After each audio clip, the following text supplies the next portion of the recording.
कोयटा में शाहवानी स्टेडियम धमाके का मुकदमा दर्ज कर लिया। सीजीडी हुकाम के मुताबिक मुकदमा नामालूम दहशतगर्दों के खिलाफ दर्ज किया गया। मुकदमे में कत्ल, इक़दाम कत्ल और इंसदादी दहशतगर्दी की दफात शामिल की गई। खुदकुश हमला आवर के जिस्म के आज़ा फोरेंसिक के लिए लेबॉर्ट्री भिजवा दिए गए। शाहवानी स्टेडियम धमाके में 15 अफराद जाँ बहक और 38 जख्मी हुए। कोयटा में शाहवानी स्टेडियम धमाके का मुकदमा दर्ज कर लिया। सीजीडी हुकाम के मुताबिक मुकदमा नामालूम दहशतगर्दों के खिलाफ दर्ज किया गया। मुकदमे में कत्ल, इक़दाम कत्ल और इंसदादी दहशतगर्दी की दफात शामिल की गई। खुदकुश हमला आवर के जिस्म के आज़ा फोरेंसिक के लिए लेबॉर्ट्री भिजवा दिए गए। शाहवानी स्टेडियम धमाके में 15 अफराद जाँ बहक और 38 जख्मी हुए। कोयटा में शाहवानी स्टेडियम धमाके का मुकदमा दर्ज कर लिया। सीजीडी हुकाम के मुताबिक मुकदमा नामालूम दहशतगर्दों के खिलाफ दर्ज किया गया।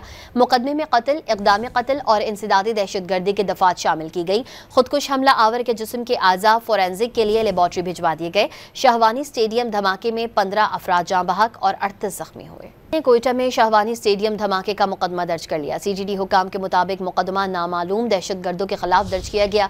मुकदमे में कत्ल, इक़दाम कत्ल और इंसदादी दहशतगर्दी की दफात शामिल की गई। खुदकुश हमला आवर के जिस्म के आज़ा फोरेंसिक के लिए लेबॉर्ट्री भिजवा दिए गए। शाहवानी स्टेडियम धमाके में 15 अफराद जाँ बहक और 38 जख्मी हुए।